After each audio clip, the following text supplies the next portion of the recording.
Crimes passionnels, disparitions inquiétantes ou machinations diaboliques, percer les secrets des faits divers les plus marquants et plonger au cœur des affaires les plus étonnantes de l'histoire judiciaire.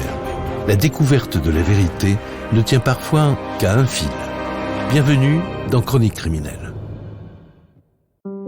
Dans cet épisode, l'affaire Christophe Sion. C'est l'histoire d'un riche homme d'affaires français installé en Russie depuis des années et qui disparaît du jour au lendemain en août 2013. Pourtant, Christophe avait tout pour être heureux. Une carrière au sommet, une belle épouse russe et surtout une adorable fillette dont il était très fier. Alors que s'est-il passé ? Pourquoi s'est-il volatilisé ? Le mystère est total et l'enquête s'enlise. Mais en France, ses proches ne lâchent pas l'affaire et ils mettent la pression sur les policiers de Saint-Pétersbourg. Vont-ils enfin obtenir des réponses ? Vous découvrirez l'horrible vérité dans ce nouveau podcast de Chroniques criminelles. Saint-Pétersbourg, en Russie, automne 2014. Des policiers dirigés par une femme officier perquisitionnent un appartement du centre-ville. En entrant, ils découvrent de nombreuses traces de sang sur le sol. Les enquêteurs sont inquiets, car le propriétaire des lieux, un riche expatrié français, s'est mystérieusement volatilisé voilà plusieurs mois. Alors, assassinat ou kidnapping avec demande de rançon ? La policière russe et ses hommes sont loin de s'en douter, mais cette découverte va les conduire au cœur d'une machination criminelle aux ingrédients hors du commun.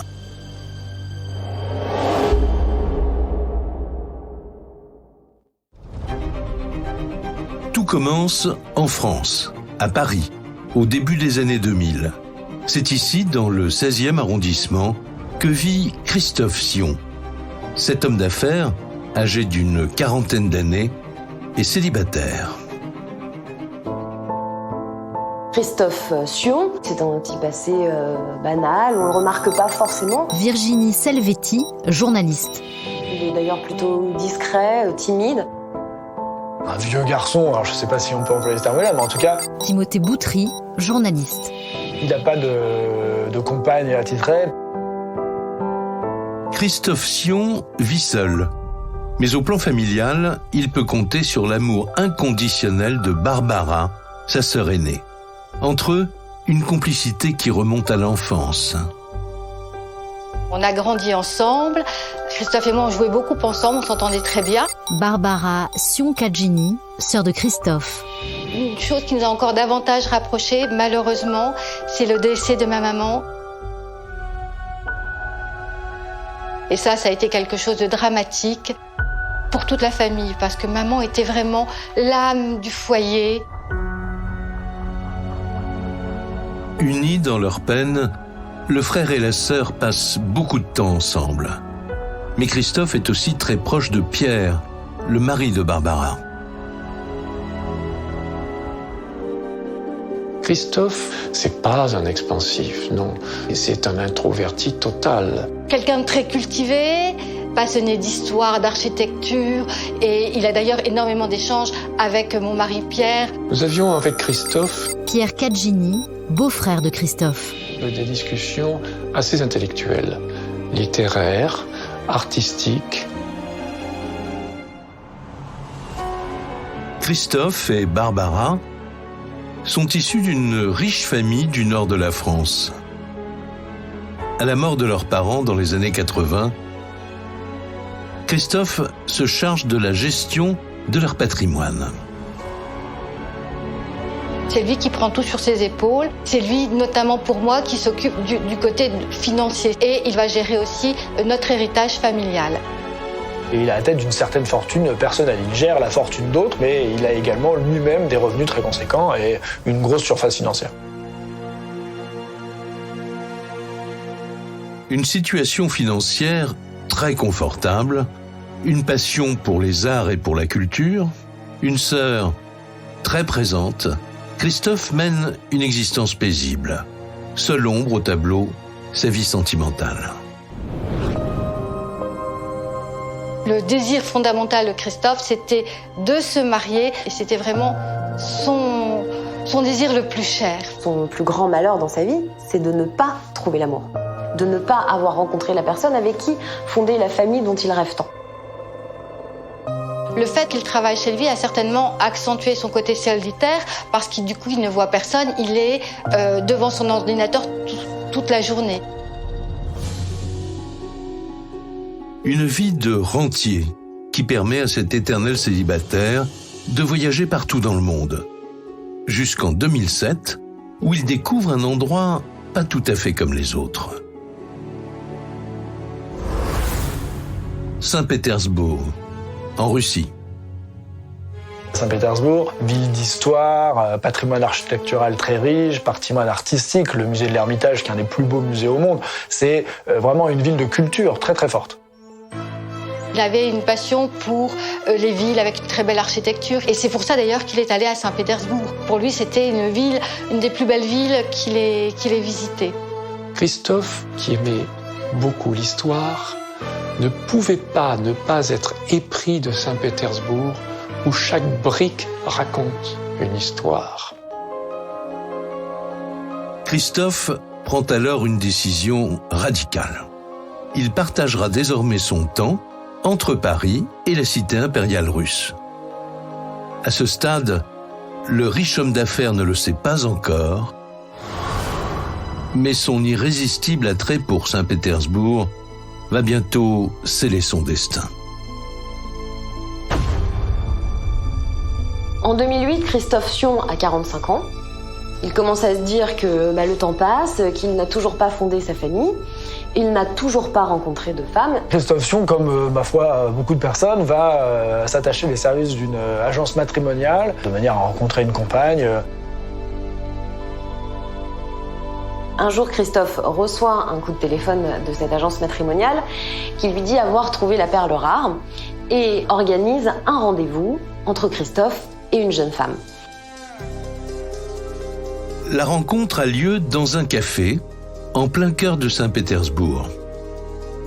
C'est là que Christophe rencontre pour la première fois Dina Sissoeva. Elle a tout juste 35 ans. Dina Sissoeva, c'est un peu l'archétype de la beauté slave. Elle est très avenante, elle est jolie. Elle a pour elle d'être très très belle. Elle est grande, elle a un immense sourire, elle est radieuse, c'est une très belle femme. Dina vient de Khabarovsk, dans l'extrême-orient russe. Evgenia Mogilevskaya, journaliste russe. Une région très reculée de Russie qu'elle n'a pas tardé à quitter pour s'installer à Saint-Pétersbourg.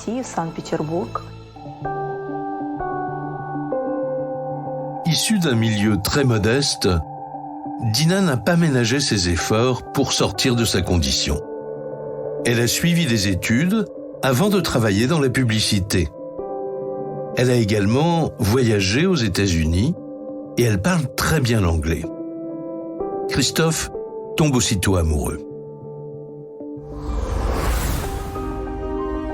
Il y a une espèce de coup de foudre qui se crée et Christophe Sion est, ma foi, absorbé par cette jeune femme. Elle aussi est sous le charme, elle aussi lui dit que c'est incroyable, que c'est un coup de foudre. Ils sont là, l'un en face de l'autre, avec un coup de cœur qui est réciproque.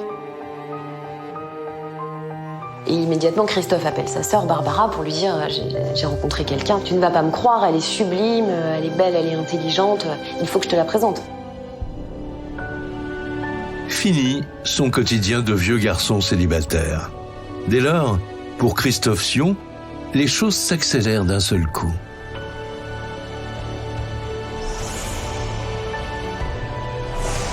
Il m'annonce au téléphone qu'il va se marier. Donc, je suis surprise, mais il est très secret, c'est comme ça. Et un mois plus tard, il m'annonce qu'il va être papa. Et là, il est fou de joie. C'est le fondamental pour lui, donc voilà. Même si tout cela lui semble un peu rapide, Barbara partage l'enthousiasme de son frère. Fonder une famille, c'est précisément ce qui manquait le plus à Christophe. Christina, sa fille, voit le jour en 2009, à Saint-Pétersbourg. Tout naturellement, Christophe demande à Barbara de devenir sa marraine. En Russie, elle fait la connaissance de Dina et se prend aussitôt d'affection pour la petite Christina. Elle est pleine de vie, elle s'intéresse à tout. C'était toujours pourquoi. Bon, c'est un âge, on en dit pourquoi. Barbara Sionkadjini, sœur de Christophe. Elle s'intéressait à beaucoup de choses, elle aimait beaucoup les livres. Papa et maman. Christina, c'est une petite fille très joyeuse, très vivante. Timothée Boutry, journaliste. Christophe est extrêmement fier de sa fille. Regarde, papa. Je regarde. C'est un magnifique dessin. C'est un magnifique. Un autre feuille. Tu veux une autre feuille, tiens. Voilà une autre feuille. Voir sa fille grandir et vivre auprès de la femme qu'il aime. Ah oui, il est tombé le chapeau. À presque 50 ans, Christophe ne s'imaginait pas connaître un jour un tel bonheur. Christophe avait beaucoup d'argent, ce qui a changé la vie de Dina. Il a acheté un appartement dans le centre de Saint-Pétersbourg et ils ont emménagé ensemble. Ils ont une petite fille adorable, ils sont amoureux. Virginie Selvetti, journaliste. À ce moment-là, tout va dans le meilleur des mondes. Ainsi s'écoule le quotidien heureux de cette petite famille franco-russe. Jusqu'à ce fameux été 2013 où tout bascule brutalement.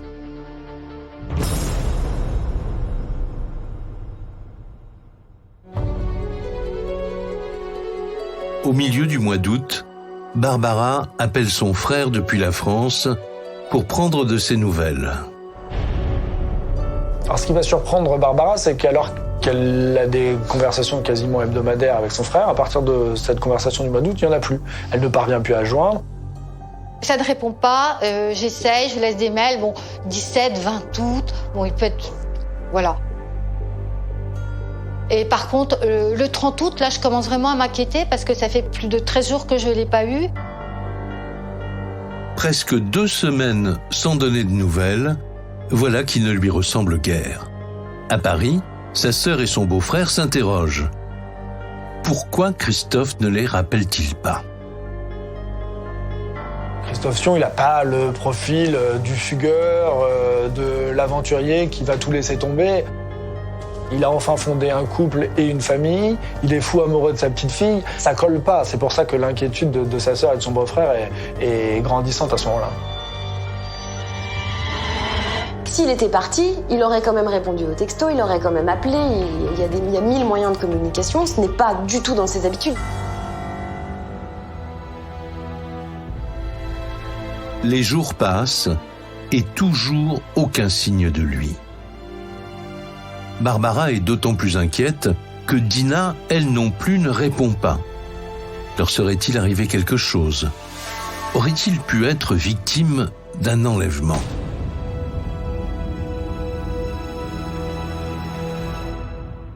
Voilà, Christophe serait la victime parfaite pour des malfaiteurs, pour la mafia russe, avec une demande de rançon. Il faut imaginer la détresse de Barbara et Pierre en France. On imagine le pire. On s'imagine en effet qu'ils ont été peut-être tous enlevés. C'est une possibilité. La réalité, c'est qu'il y a eu beaucoup d'histoires de cette nature en Russie. Barbara est folle d'angoisse. Mais 3 semaines plus tard, le 8 septembre 2013, c'est la surprise. Alors qu'elle essaie toujours de joindre son frère, Dina finit par répondre à un appel vidéo. Barbara et Pierre décident à tout hasard d'enregistrer ces images. Les premières images que nous voyons sur Skype, c'est un ouf de soulagement. Christina est là, elle est vivante. La première des choses... Pierre Cadgini, beau-frère de Christophe. Nous voyons que Christina vit et que c'est bien elle. Bonjour. Bonjour Christina. Ah, bonjour. Christina.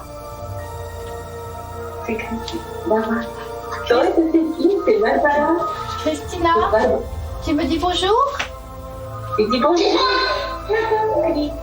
Alors là, ils vont déjà être extrêmement soulagés parce que bon, ouais, ils s'inquiètent pour Christophe, mais ils s'inquiétaient aussi pour Christina. Donc la petite va bien, elle est en pleine forme.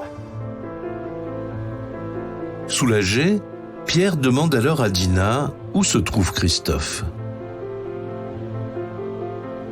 Je vous pose cette question car nous sommes très anxieux. Nous n'avons pas de message, pas un seul coup de fil, rien du tout. Pas de mail, rien du tout. Et la réponse de Dina ne les rassure pas vraiment. Christophe serait parti au Luxembourg, dit-elle, afin de régler des affaires urgentes. Mais elle n'en sait pas davantage. Je ne comprends vraiment pas ce qu'il se passe. Et je ne comprends vraiment pas pourquoi il a dû partir si rapidement. Dina Sissoeva, épouse de Christophe. Je n'ai pas d'autres informations. Rien. Je ne sais pas, je ne comprends pas. Barbara et Pierre, sont intrigués par ce départ à Luxembourg parce que Christophe parle beaucoup à sa sœur, il n'en a pas parlé. En plus, il est en Europe, il aurait dû prendre contact avec eux. La conversation vidéo avec Dina se termine. Et le moins que l'on puisse dire, c'est que ces explications renforcent un peu plus l'inquiétude de Barbara et de Pierre. Car même Dina ignore la raison précise de ce voyage. Voilà qui ne lui ressemble pas du tout. Et c'est aussi pour ça que nous savions, par le fait que Christophe ne voulait absolument pas abandonner sa fille, c'était impossible, sauf si on l'en avait empêché. Du coup, on essaye d'appeler le consulat de Saint-Pétersbourg. Là, on n'a aucune aide.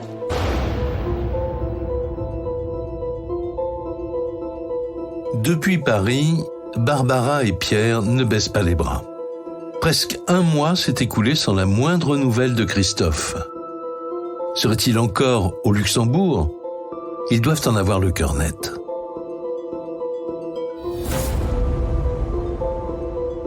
Donc, on trouve sur le site du consulat une avocate, Maître Sologub, qui a l'avantage de parler français et qui est spécialisée en droit de la famille. Donc, on contacte.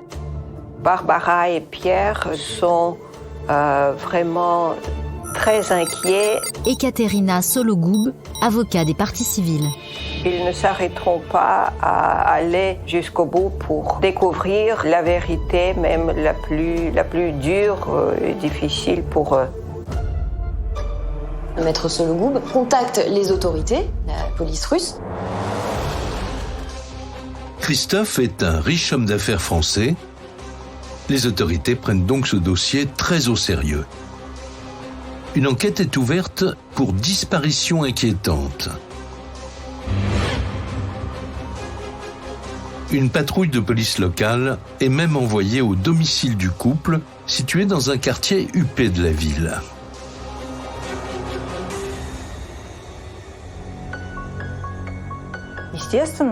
La première personne que la police a interrogée, c'est bien sûr l'épouse, Dina Sissoeva. Evgenia Mogilevskaya, journaliste russe. Dina leur a dit que Christophe était parti au Luxembourg. Mais elle n'a donné aucun détail. Les enquêteurs russes la croient sur parole.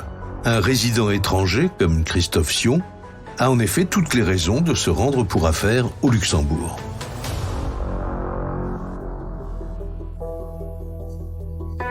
Dina, quand elle a été interrogée par la police, elle avait dit qu'il n'y avait rien d'inquiétant à son avis.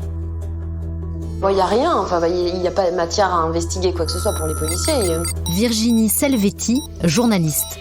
Cette version paraît totalement crédible. En tout cas, aucune autre vérification n'est effectuée à ce stade. Et pendant de longs mois, le dossier Christophe Sion fait du surplace. Depuis la France, Barbara, la sœur du disparu, et son mari ne tiennent plus en place. Ils demandent à leur avocate russe de maintenir la pression sur la police locale. Mais que se passe-t-il ? Tantôt on lui dit qu'on a perdu le dossier, tantôt que l'inspecteur n'est pas là, tantôt qu'ils n'ont pas pu faire... Enfin bref, ça dure.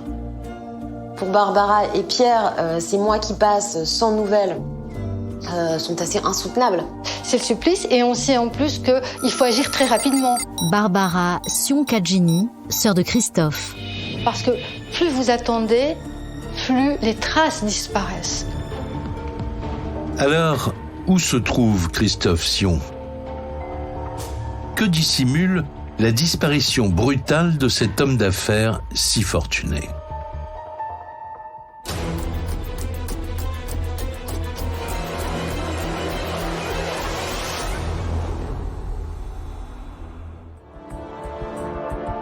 En juillet 2014, après un an d'incertitude, première lueur d'espoir pour la famille.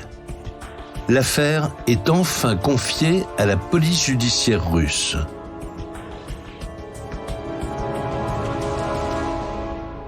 Dans le commissariat de Saint-Pétersbourg, le dossier de Christophe Sion arrive sur un bureau, et pas sur le bureau de n'importe qui, il arrive sur le bureau d'une jeune policière d'une 30aine d'années, Irina Kolspinskaya, qui est un petit peu la tête pensante de ce commissariat, la première fliquette à la brigade criminelle. Quand j'ai repris ce dossier, Irina Kolspinskaya, officier de la police russe. L'enquête était en cours et Dina Sissoeva avait déjà été interrogée. Malgré son jeune âge, Irina Kolspinskaya est une enquêtrice aguerrie. Elle reprend tout le dossier à zéro. Première interrogation pour elle, ce voyage au Luxembourg évoqué par Dina, l'épouse de Christophe Sion.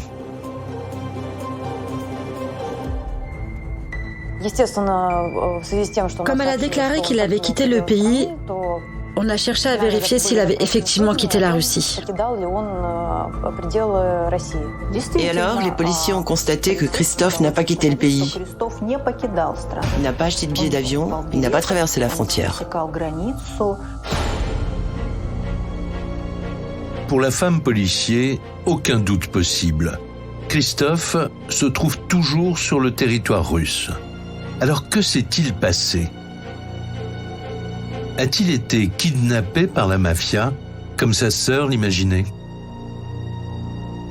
Quand on apprend que Christophe n'est jamais sorti de Russie, qu'on n'a pas de nouvelles, on pense qu'il y aura peut-être une demande de rançon. Il y a déjà eu des cas d'enlèvement en Russie, d'hommes d'affaires. Timothée Boutry, journaliste. Barbara, la sœur de Christophe, en fait, pense à un enlèvement crapuleux.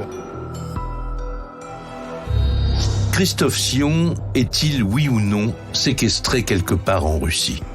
À Paris, Pierre et Barbara retiennent leur souffle. Pourtant, ils sont très loin d'imaginer ce qui les attend. Car, à Saint-Pétersbourg, l'enquête connaît enfin un coup d'accélérateur. En interrogeant discrètement les voisins du couple Sion, la police russe fait une autre découverte inattendue. Avant sa disparition, Christophe n'habitait plus avec sa femme et sa fille. Christophe avait été en quelque sorte expulsé du domicile conjugal. Il avait donc acquis un autre appartement, non loin du premier, pour rester en contact avec Christina et continuer à voir sa fille. D'après le témoignage des voisins, Christophe rendait visite à sa fille tous les jours. Ils faisaient des balades ensemble et ça faisait plaisir à voir, car il était évident qu'il aimait beaucoup sa fille.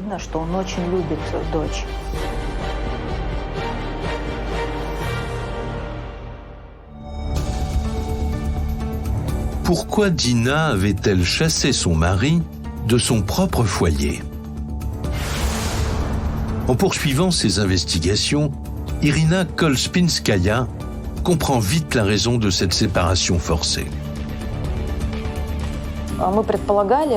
Vu la façon dont elle se comportait avec son mari, on l'a soupçonnée d'avoir un autre homme dans sa vie. En interrogeant les copines de Dina, les policiers russes s'aperçoivent également que Dina avait un amant. Alors là, ils tombent des nues. Alors un certain Olivier. Un amant français lui aussi. Les policiers russes n'en reviennent pas. Dina l'aurait rencontré à la même époque que Christophe.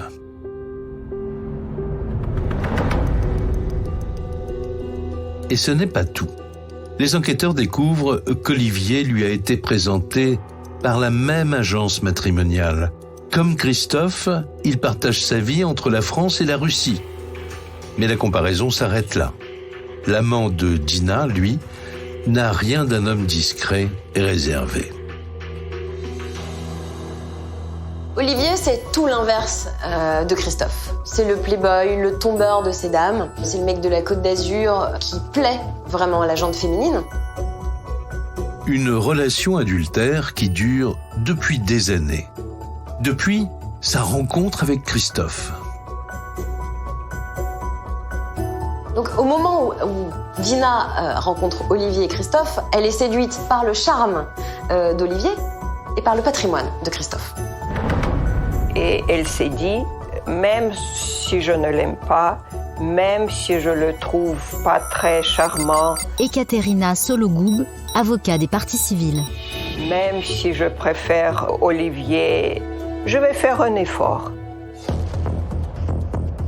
Ainsi, Dina menait une véritable double vie. Pour les policiers russes, voilà qui change tout. Et si la découverte de cet amant constituait le tournant de cette enquête?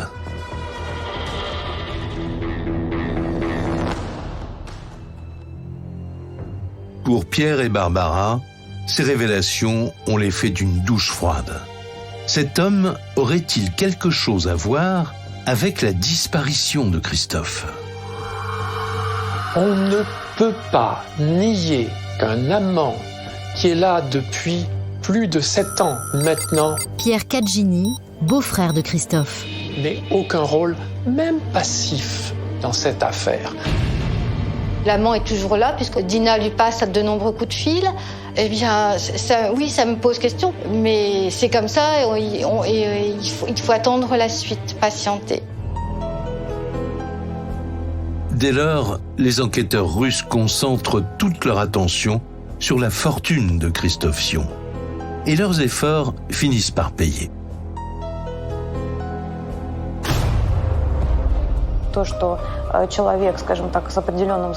C'est bizarre que quelqu'un de si riche disparaisse ainsi. C'est la raison pour laquelle on a vérifié ses comptes en banque en Russie.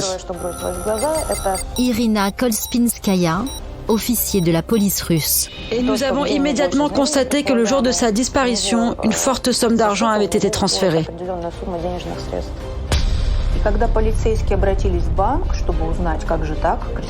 Les enquêteurs ont interrogé la banque pour savoir qui effectuait ces transferts. Evgenia Mogilevskaya, journaliste russe. On leur a répondu qu'en l'absence de Christophe, Dina avait une procuration.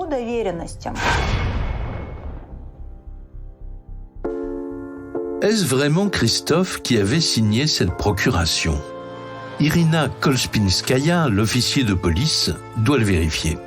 Elle fait expertiser le fameux document présenté à la banque par la femme du disparu. Immédiatement, elle compare les signatures et elle constate que ce n'est très probablement pas lui qui a signé, puisque la signature n'est pas exactement la même. On découvre qu'elle a fait ça grâce à une procuration falsifiée. Elle a récupéré au moins 100 000 euros, voire plus.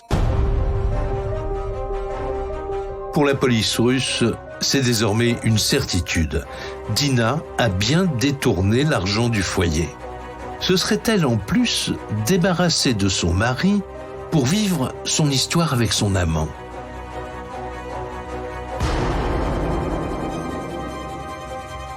On se rend compte qu'elle a commis déjà quelque chose d'illégal et donc potentiellement, l'étau se resserre sur elle. À ce moment-là, la policière comprend qu'il s'est passé quelque chose et que Dina a joué un rôle dans la disparition de Christophe.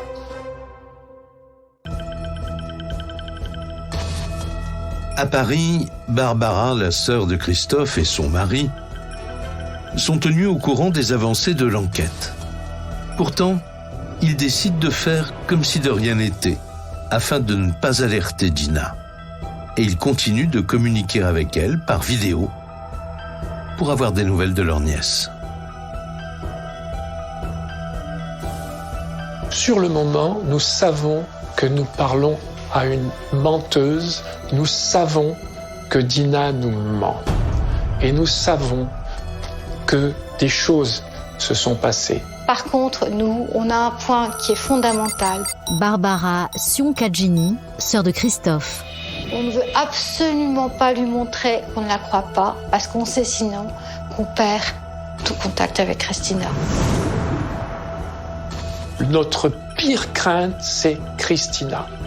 Depuis le début, notre première pensée a été « mais Christina ». Saint-Pétersbourg, automne 2014. Plus d'1 an s'est écoulé depuis la disparition inexpliquée de Christophe Sion. Christina, sa fille d'à peine 5 ans, est toujours privée de son père. Mais pour sa famille restée en France, le plus terrible reste à venir.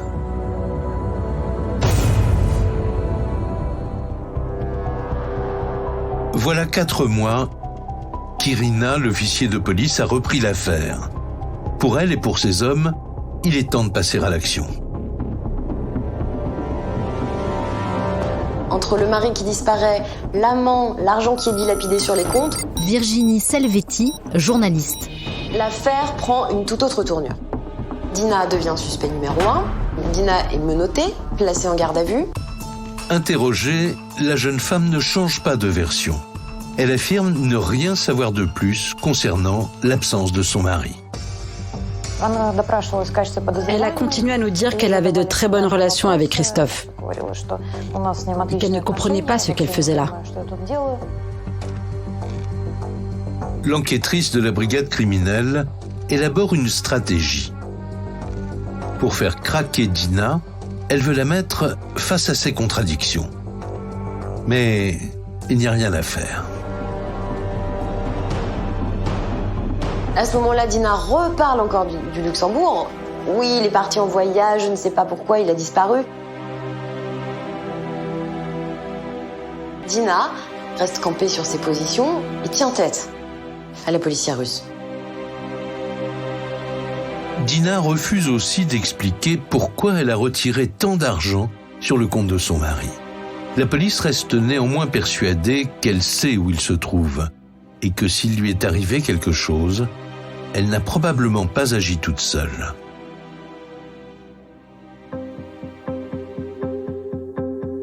La première personne à laquelle pensent les enquêteurs russes, c'est Olivier, son amant français. Lui aussi aurait pu souhaiter la disparition de Christophe. Interrogé à son tour, Olivier est rapidement mis hors de cause.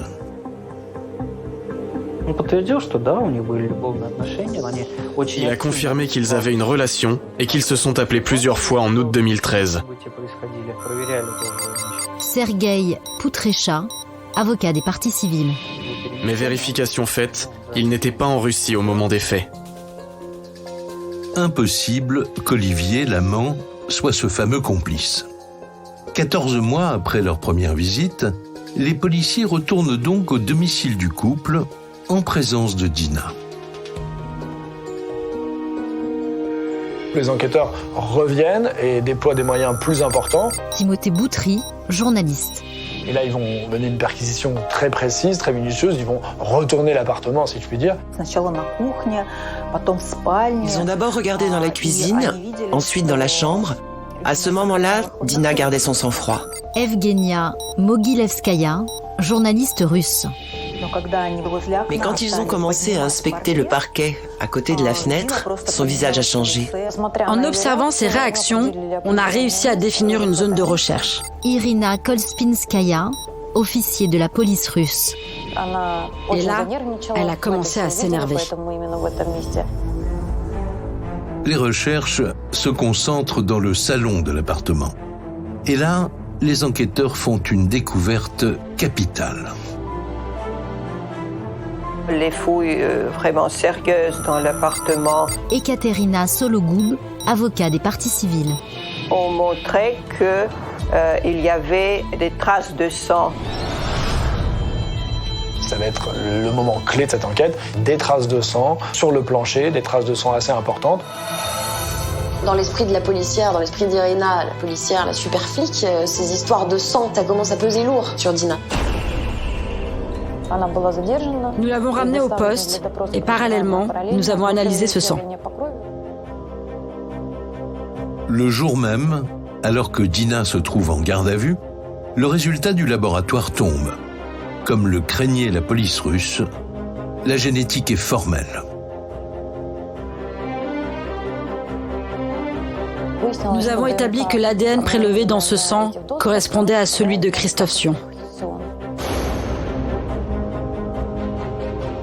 Pourquoi y a-t-il du sang de son mari sur le sol de leur appartement ? Quand on l'interroge, Dina campe une nouvelle fois sur ses positions. Questionnée par les policiers, elle se dit simplement inquiète, abandonnée par son mari avec son enfant, ne comprend pas ce que ce sang vient faire là. Et là, malgré l'insistance d'Irina, Dina ne lâche rien. Mais ce n'est pas tout. Pendant la fouille de l'appartement, les enquêteurs ont mis la main sur un autre indice. Pendant la perquisition, on a découvert dans un placard de la cuisine une carte SIM que visiblement Dina voulait dissimuler. Pourquoi la suspecte leur a-t-elle caché l'existence de cette deuxième carte SIM ? Contiendrait-elle des informations compromettantes ? Les policiers s'empressent de l'analyser. Grâce à cette puce, ils peuvent identifier ses appels et reconstituer ses déplacements. Ils ont constaté que durant cette période, Dina se déplaçait beaucoup, notamment en dehors de Saint-Pétersbourg. On se rend compte que le téléphone de Dina a bien émis après le 23 août et surtout dans la région de Pskov, qui est une région boisée à près de 300 km de Saint-Pétersbourg.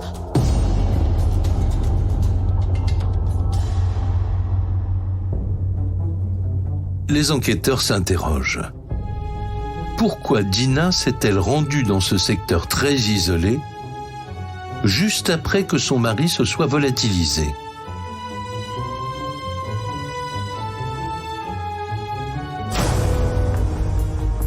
Et ce que je pense maintenant, c'est qu'elle y est partie dans le but de chercher un bon endroit. Évidemment, il y a une certaine inquiétude quand on se rend compte qu'elle est allée dans cette forêt reculée peu de temps après la disparition de Christophe. Les policiers russes l'ont bien compris, leur enquête est en train de s'emballer. Et si Dina avait repéré cette forêt dans le seul but de se débarrasser de son mari ? En fait, les enquêteurs de Saint-Pétersbourg vont prendre attache avec les policiers locaux de cette région où il y a cette forêt et qui vont leur apprendre que peu de temps après la disparition de Christophe, un corps non identifié a été retrouvé dans cette forêt. Ce sont des chiens qui ont découvert un foyer avec les restes d'un corps humain.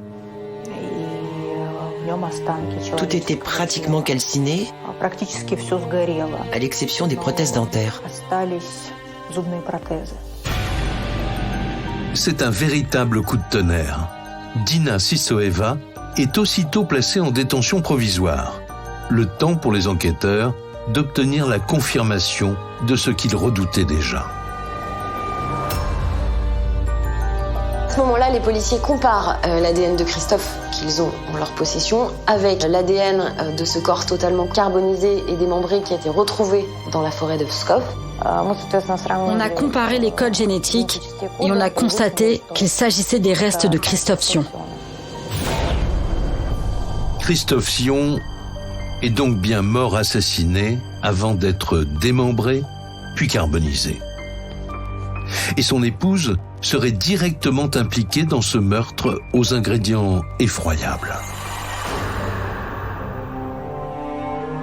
Après 17 mois d'angoisse, pour Barbara et pour Pierre, tout s'effondre brutalement. Ce que j'imagine, c'est plutôt ce que j'espère, c'est qu'il n'a pas trop souffert. Barbara Sionkadjini, sœur de Christophe. C'est ce que j'espère le plus. Parce que il n'est pas mort tout de suite, on l'apprend, qu'il n'a pas, en fonction de ce qu'ils ont retrouvé, qu'il n'est pas mort tout de suite. Comment nous avons réagi? Ce sont toujours des chocs. C'est la récidive du choc. Pierre Kadjini, beau-frère de Christophe. Nous sommes de nouveau dedans. Nous sommes... Dans cette histoire, il y a des moments où nous sommes laminés, à zéro. Un riche homme d'affaires qui disparaît, un crime d'une violence extrême. Alors que de terribles questions se bousculent, Barbara et Pierre ignorent que leur calvaire est loin d'être terminé. Saint-Pétersbourg, novembre 2014. Dina se trouve en détention depuis une semaine. La police russe, elle, s'interroge toujours. Quel est son rôle exact dans ce crime? A-t-elle, oui ou non, bénéficié de complicité? Les policiers savent que si elle n'est pas l'assassin, elle est au moins complice de cet assassinat. Virginie Selvetti, journaliste. Et qu'elle a joué plus qu'un rôle dans le meurtre de Christophe. Elle ne pouvait pas se débarrasser du corps toute seule. Evgenia Mogilevskaya, journaliste russe. Elle avait sûrement un complice sur lequel elle pouvait compter. Alors, qui pourrait bien être ce mystérieux complice?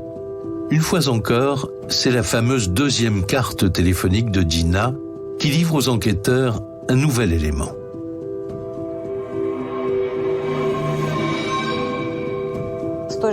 Sur la carte SIM saisie en perquisition, on a relevé un appel passé à Khabarovsk. Irina Kolspinskaya, officier de la police russe. On a alors découvert qu'il s'agissait du numéro du père de Dina. L'appel a été effectué juste après le meurtre supposé. Il nous fallait interroger le père car pour nous, il avait peut-être aidé sa fille à cacher le corps. Victor Sisseef, le père de Dina, est à son tour interpellé et placé en garde à vue. Il déclare qu'il n'a rien à voir avec le meurtre. Mais il confirme que sa fille l'a bien contacté à la fin du mois d'août 2013. Elle était, dit-il, totalement paniquée.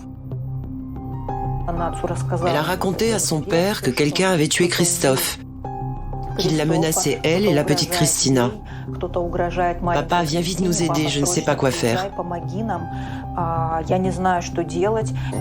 On l'a interrogée à ce sujet et elle a commencé à nous donner des précisions. Oui, il y avait un cadavre, mais c'est Vassili qui a fait ça. Nous, on n'a rien à voir. Mais qui est donc ce Vassili? Et pourquoi cet homme aurait-il tué Christophe? Face aux policiers, Dina se fait plus précise. Vassili, dit-elle, était une relation d'affaires de son mari. Christophe lui devait de l'argent pour une histoire de trafic de meubles d'antiquité entre Paris et la Russie. Dina décrit Vassili comme un homme d'une cinquantaine d'années, mesurant 1m80, blond, une calvitie, fort, enfin vraiment le mafieux russe typique. Et c'est pour ça qu'elle a appelé son père, qui est arrivé de Khabarovsk quelques jours plus tard. Dina et son père disent-ils la vérité à propos de ce mystérieux Vassili? Pour le savoir, la police décide d'organiser une confrontation entre deux dans l'appartement du couple.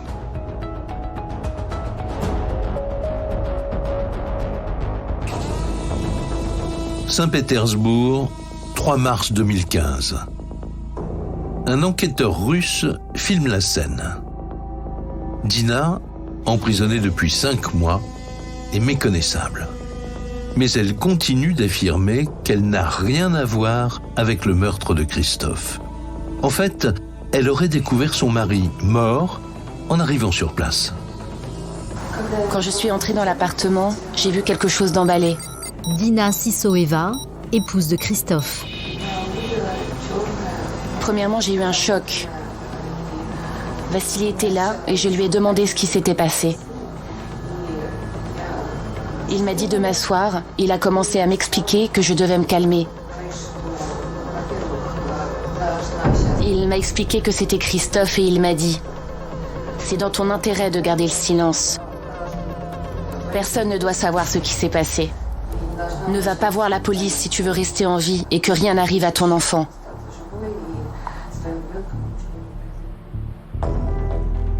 C'est là, dit-elle, qu'elle aurait appelé Victor, son père, pour lui demander de l'aide. Mais il faudra plusieurs jours à celui-ci pour venir de Khabarovsk en Extrême-Orient russe, à 8000 km de là. À son arrivée, le corps se trouve toujours dans l'appartement. On est entré avec Dina. Victor Sissoyev, père de Dina. Vassili se trouvait là.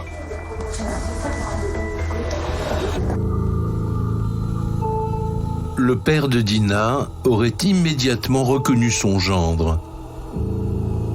Il raconte ensuite avoir, sur ordre de Vassili, dissimulé le cadavre dans une malle. Après avoir descendu la malle, qu'avez-vous fait? Qui a conduit la voiture? Au départ, c'était Dina. Et après, je ne sais plus. J'ai dormi tout le trajet. Vous saviez où vous alliez? Non, je ne peux pas m'orienter ici. Et vous ne pouvez pas nous montrer l'endroit? Non.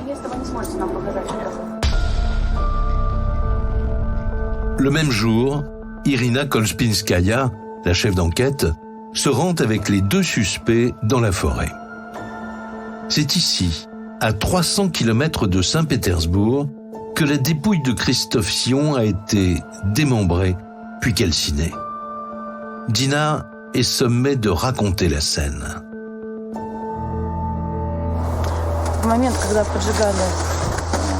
Quand la malle s'est enflammée, avez-vous vu en quel état était le corps? Je ne suis pas sortie de la voiture. Tandis que la malle a pris feu, j'ai vu les jambes avalées par les flammes. J'essayais de ne pas trop regarder. Puis le brasier s'est consumé. Vous êtes parti après que la malle fut totalement calcinée? Oui. D'accord, merci. Il est 16h48, le 3 mars 2015. L'audition est terminée. Le lendemain, à Paris, c'est évidemment le choc. Barbara, la sœur de Christophe, et son mari, Pierre, découvrent les détails insoutenables de l'enquête menée en Russie. Et puis on apprend aussi, ce qui est terrible, c'est que pour aller dans le sordide, c'est que... Barbara Sionkadjini, sœur de Christophe. Il faut savoir qu'il faisait chaud en été à ce moment-là et qu'elle a conservé 8 jours le corps dans l'appartement. C'est une horreur de plus. On ne va pas dire qu'à ce niveau-là, ça compte plus. Ça rajoute. Pierre Kadjini, beau-frère de Christophe. Vous savez, c'est l'infini de l'horreur. Et l'infini, ça n'a pas de fin, comme son nom l'indique. L'infini n'a pas de fin. C'est très dur. C'est beaucoup trop dur.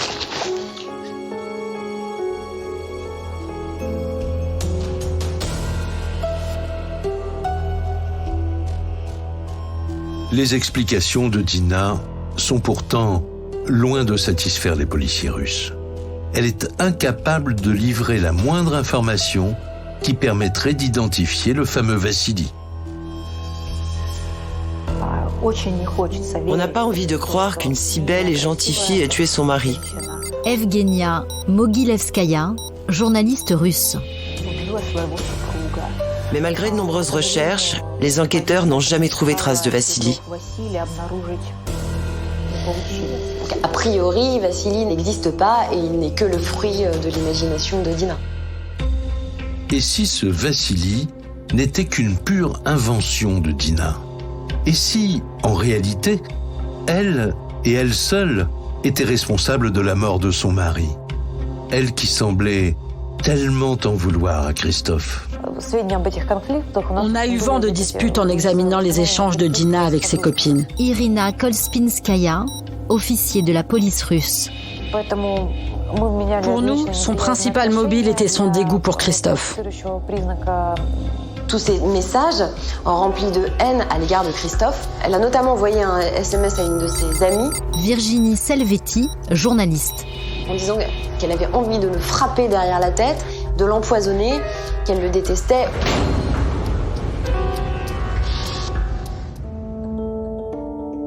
Dina aurait-elle mis ses menaces à exécution? La police en est convaincue. Et cela n'aurait pas été sa seule motivation. Car des témoins la décrivent comme animée surtout par l'appât du gain. Elle a grandi à Khabarovsk, dans une famille très pauvre.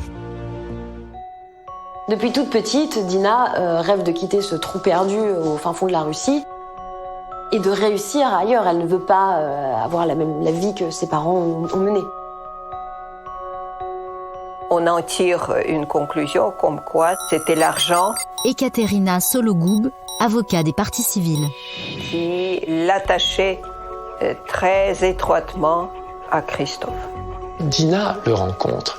Elle qui est un vautour en chasse, elle voit tout de suite le pigeon emplumé qu'elle finira par démembrer. Pour les enquêteurs aussi, la thèse d'un meurtre crapuleux et prémédité se dessine. Ce crime lui aurait permis de faire main basse sur la fortune de son mari. Bien sûr, au bout d'un moment... Sergueï Poutrecha, avocat des parties civiles. Dina a été déçue quand elle s'est rendue compte que Christophe était finalement peu dépensier.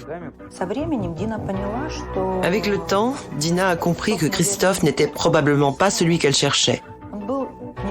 Il n'était pas tout jeune, pas aussi ambitieux qu'elle le désirait, et surtout, il était très économe. Le scénario du meurtre serait donc le suivant. Dina a d'abord expulsé Christophe du domicile conjugal, jusqu'à cette tragique journée d'août 2013, où tout aurait dérapé. Ce jour-là, elle l'a appelé. Nous l'avons constaté sur les relevés téléphoniques. Il est passé la voir et ils se sont disputés.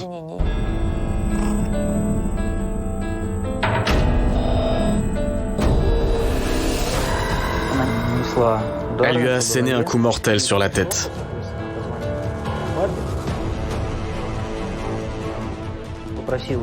Puis elle a demandé à son père de la rejoindre afin de l'aider à dissimuler les traces du crime.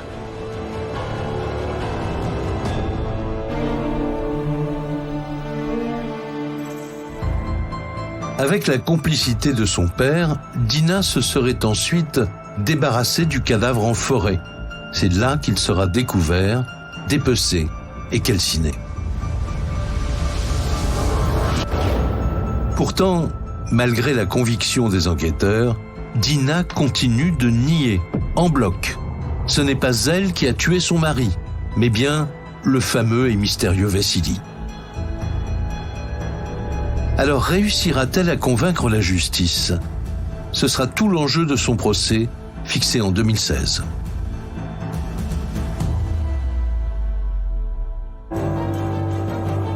Saint-Pétersbourg, le 15 avril. Un tribunal russe s'apprête à juger Dina Sissoeva pour le meurtre de Christophe Sion.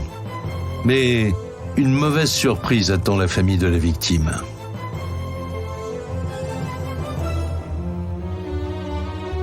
En France, Victor, le père de Dina, aurait été renvoyé aux assises pour complicité de crime ou au moins recel de cadavres, destruction de preuves. Mais selon la loi russe, la complicité dans la dissimulation d'un crime par un membre de la famille n'est pas condamnable. Dina se retrouve donc seule dans le box des accusés. Et malgré les nombreux éléments qui mettent à mal sa version des faits, pas question pour la veuve de Christophe Sion de changer sa ligne de défense. Lors du procès, Dina, elle niait tout, même les faits évidents. Elle avoue seulement avoir participé à la dissimulation du cadavre parce qu'elle était menacée.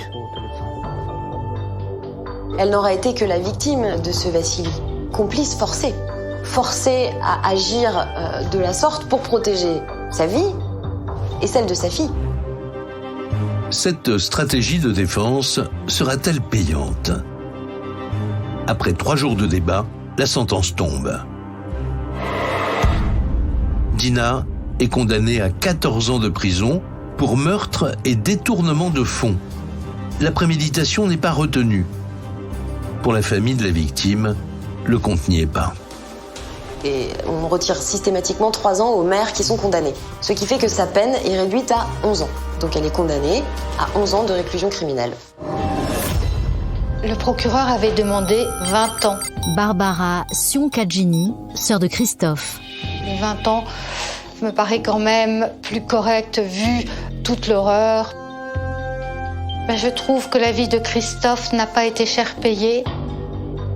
Et pour Barbara et Pierre, il y a quelque chose d'encore plus inconcevable. Eux qui espéraient récupérer la petite Christina repartent seuls. Le tribunal russe en a décidé ainsi. Cette petite fille, qui, contre toute attente, a été placée en garde avec sa grand-mère et son grand-père. Virginie Selvetti, journaliste. Donc son grand-père, qui a démembré et brûlé le corps de son père. C'est immonde. Ce n'est pas une justice. C'est vraiment lamentable. Barbara et Pierre n'ont plus désormais que ces seuls souvenirs auxquels se raccrocher. Les vidéos de Christina que Christophe leur envoyait de son vivant depuis la Russie. Qu'est-ce que tu veux une photo? Voilà. Pour boire, voilà, je te prends en photo. Stock. C'est magnifique ce que tu fais. Tu as terminé? C'est parfait. Mais pour Pierre et Barbara, l'histoire continue et leur calvaire n'est pas terminé. Tiens, voilà une autre feuille. On dit merci.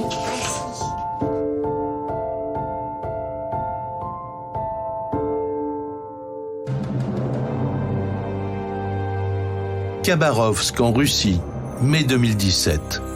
Voilà 3 ans qu'ils n'ont plus vu leur nièce. Pendant quelques heures, la justice locale les autorise cependant à profiter de Christina. À 8 ans, la fille unique de Christophe est sous la garde de ses grands-parents.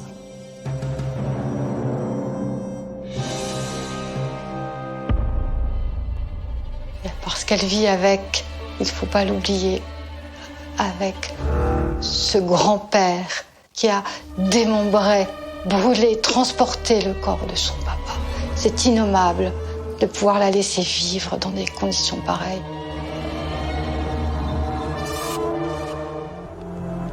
Le couple a parcouru 11 000 kilomètres depuis Paris. La scène vire au cauchemar, et pour cause. Victor, le père de Dina, celui qui a procédé au dépeçage, assiste aux retrouvailles. Avec le grand-père qui arrive tenant par la petite par la main. Pierre Cadjini, beau-frère de Christophe. Moi, je n'ai plus un mot, je suis plus capable de parler.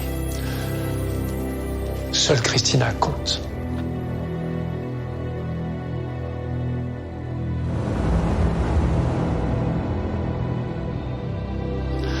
La petite est à côté de moi. C'est extra. Après, elle veut nous accompagner à l'avion. Et elle nous accompagne à l'avion.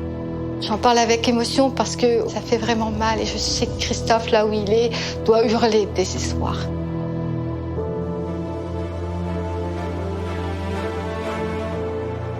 Mais s'ils pensaient avoir vécu le pire, Barbara et Pierre n'en ont pas encore fini avec l'horreur.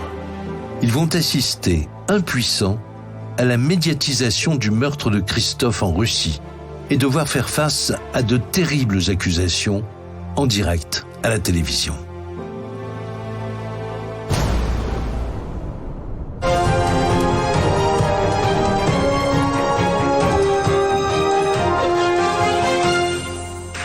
Всем добрый вечер, я Андрей Малахов, и мы в прямом эфире. 13 avril 2018. Andrei Malakov est l'animateur télé le plus populaire de Russie. Son émission est entièrement consacrée au meurtre de l'homme d'affaires français. Aussi incroyable que cela puisse être, Dina est autorisée à s'exprimer face aux caméras depuis sa prison.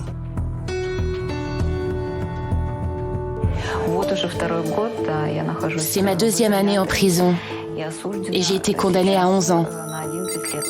Dina Sissoeva, épouse de Christophe. Je n'ai pas tué mon mari.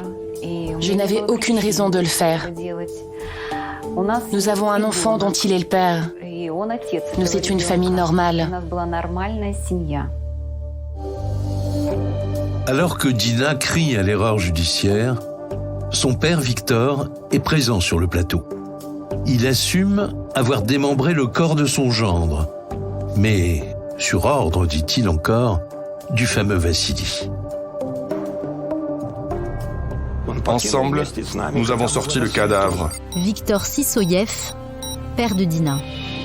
Il m'a aidé à le faire parce que seul je ne pouvais pas. Quelqu'un s'acharne à détruire ma vie, mais aussi celle de ma fille. Ma fille qui se retrouve sans son père, mais aussi, maintenant, sans sa mère. Il faut faire une pause parce que je ne peux plus parler. Éteignez cette caméra, j'en peux plus. Faina Sissoeva, la mère de Dina, prend elle aussi la parole.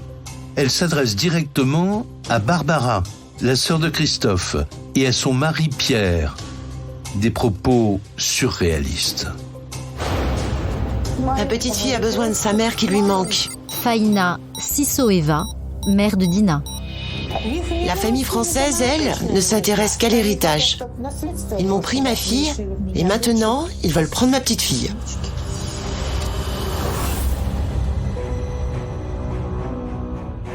Une enfant franco-russe prise en tenaille dans un conflit d'héritage. Pour Barbara et Pierre, ces accusations résonnent comme une déclaration de guerre. Faina, la grand-mère, m'accuse de vouloir l'héritage de Christina.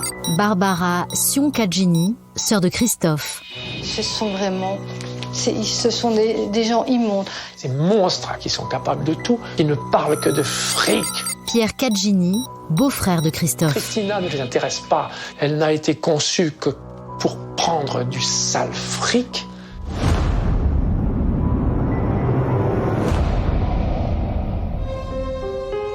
Malheureusement, pour la sœur de Christophe et pour son mari, le plus douloureux reste encore à venir. Sur décision de la justice russe, Dina retrouve ses droits parentaux et elle compte bien les faire valoir. Ce qui veut dire qu'à sa sortie de prison en 2024 ou en 2025, Virginie Selvetti, journaliste. Elle va récupérer sa fille et l'héritage qui va avec. On ne peut même pas appeler ça une mère, sera libérée. On lui a restitué ses droits. C'est pas normal. On n'a pas le droit de faire ça.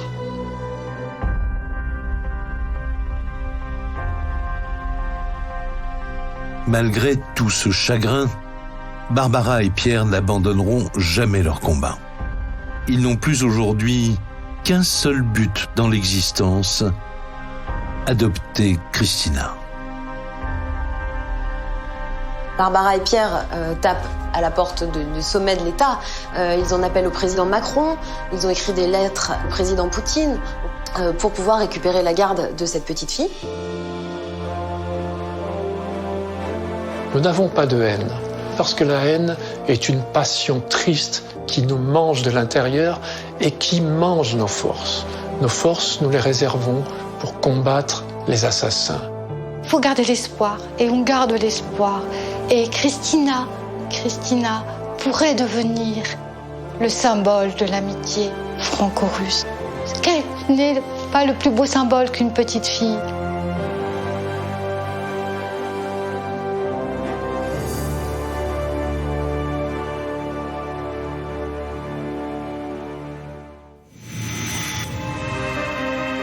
Vous venez d'écouter Chronique criminelle. Si l'épisode vous a plu, n'hésitez pas à mettre des étoiles, à commenter ou à vous abonner sur votre plateforme d'écoute préférée. Et retrouvez dès la semaine prochaine un nouvel épisode de Chronique criminelle.